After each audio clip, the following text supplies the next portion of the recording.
Assalamualaikum warahmatullahi wabarakatuh. Halo anak-anak, berjumpa kembali dengan Bu Depi di kelas 5, tema 4 tentang proses peredaran darah. Apa kalian masih ingat di yang part 1 kemarin? Nah, sekarang kita lanjut di part 2, yaitu sistem peredaran darah pada manusia. Pada pertemuan yang lalu, kita sudah membahas tentang alat peredaran darah, yaitu jantung, pembuluh darah, dan darah. Sebelumnya ada satu lagi, yaitu paru-paru, ya anak-anak.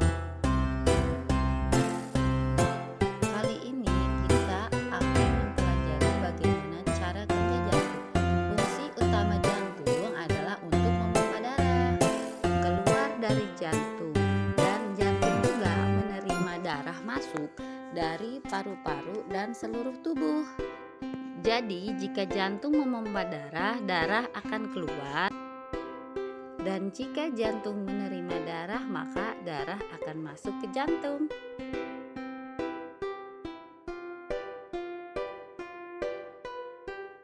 Bagian jantung yang menerima darah adalah serambi kanan atau serambi kiri.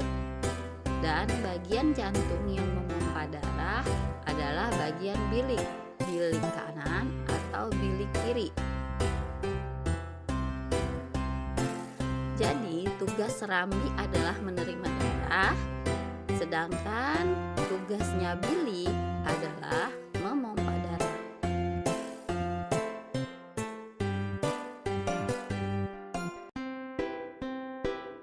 Darah yang keluar masuk jantung adalah darah yang mengandung oksigen dan karbon dioksida. Darah yang mengandung oksigen disebut darah bersih, berada di bagian jantung di sebelah kiri, yaitu serambi kiri dan bilik kiri. Darah bersih ditandai dengan warna merah. Sebaliknya, jantung bagian kanan berisi darah kotor, darah yang banyak mengandung karbon dioksida. Adanya di bagian bilik kanan dan serambi kanan yang ditandai dengan warna biru. Jadi, fungsi jantung sebelah kiri adalah menerima darah yang mengandung oksigen lalu disalurkan ke bilik kiri. Fungsi bilik kiri adalah memompa darah bersih yang langsung menuju ke luar jantung.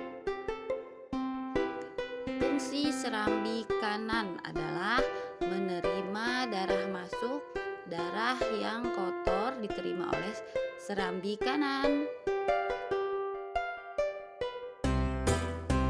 Dan fungsi bilik kanan adalah memompa darah kotor keluar dari jantung. Selain jantung, ada organ lain yang berperan sebagai proses peredaran darah. Yang kedua, ada yang tahu apa? Nah, selanjutnya bagaimana darah kita beredar ke seluruh tubuh kita? Proses peredaran darah adalah seperti ini, anak-anak. Nah, ada jantung, ada paru-paru, ada seluruh tubuh. Peredaran darah ini ada dua ya, ada peredaran darah besar, ada peredaran darah kecil. Darah bersih yang mengalirkan oksigen kembali dialirkan oleh bilik.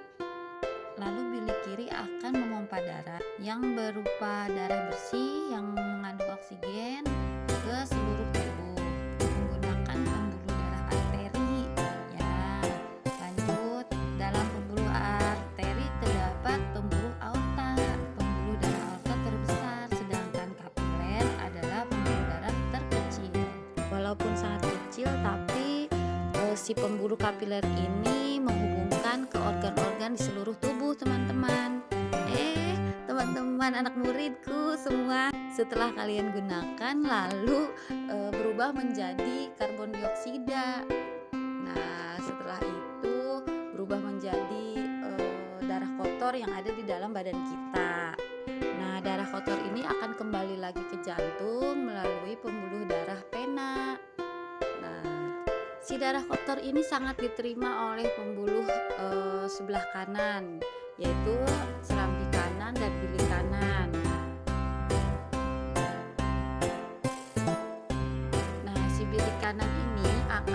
pompa darah kotor kita menuju ke paru-paru. Dari jantung menuju paru-paru melalui pembuluh darah arteri. Pada paru-paru terjadi proses pertukaran gas karbon dioksida menjadi oksigen. Lalu darah bersih yang sudah diproses di paru-paru dialirkan kembali ke jantung melalui pembuluh darah vena menuju ke serambi kiri. Begitu seterusnya akan terulang sampai jantung kita berdenyut terus. Proses peredaran darah manusia itu disebut peredaran darah ganda. Karena proses peredaran darah ini ada dua, yaitu peredaran darah besar dan peredaran darah kecil. Peredaran darah besar adalah peredaran darah dari jantung menuju ke seluruh tubuh lalu kembali lagi ke jantung. Prosesnya kurang lebih seperti ini. Darah dari jantung dipompa keluar melalui aorta, kemudian ke seluruh tubuh. Dari seluruh tubuh itu kemudian dilanjutkan lagi ke jantung. Nah, darahnya sudah mengandung udah mengandung darah kotor kalau dari seluruh tubuh ya. Sedangkan peredaran darah kecil adalah dari jantung ke paru-paru lalu kembali lagi ke jantung. Urutannya adalah sebagai berikut.